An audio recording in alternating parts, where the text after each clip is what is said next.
Le microprocesseur CPU Central Processing Unit, c'est le cerveau de l'ordinateur et le siège de tous les traitements.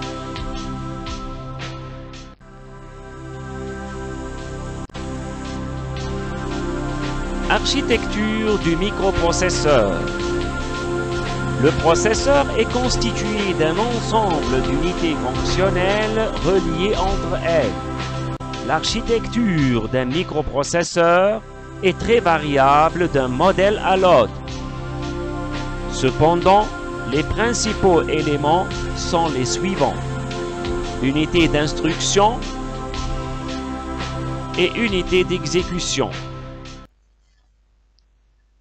L'unité d'instruction, appelée aussi unité de commande ou unité de contrôle, lit les données arrivant de la RAM, les décode, puis les envoie à l'unité d'exécution.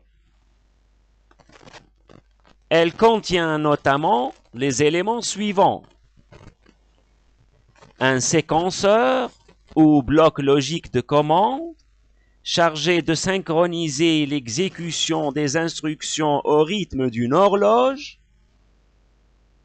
Il est ainsi chargé de l'envoi des signaux de commande. Un compteur ordinal contenant l'adresse de l'instruction en cours. Un registre d'instructions contenant l'instruction suivante. L'unité d'exécution, appelée aussi unité de traitement, accomplit les tâches que lui a données l'unité d'instruction. Elle contient notamment les éléments suivants: l'UAL, unité arithmétique et logique, responsable des opérations arithmétiques et des opérations logiques.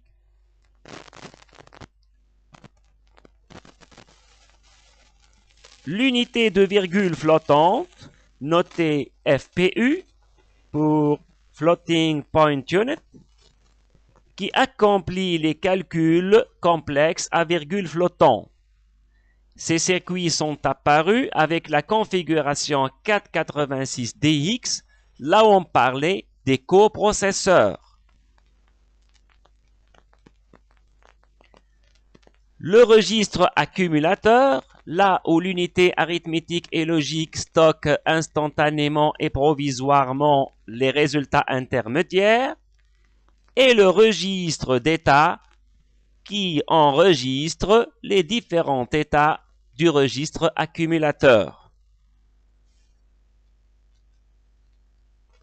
Enfin, nous avons l'unité de gestion des bus, appelée aussi unité d'entrée-sortie, qui gère les flux d'informations entrant et sortant. Les mémoires caches dont nous avons parlé tout à l'heure, le niveau L1 est intégré au niveau du microprocesseur avec ses deux parties, la L1 cache d'instruction et la L1 cache de données.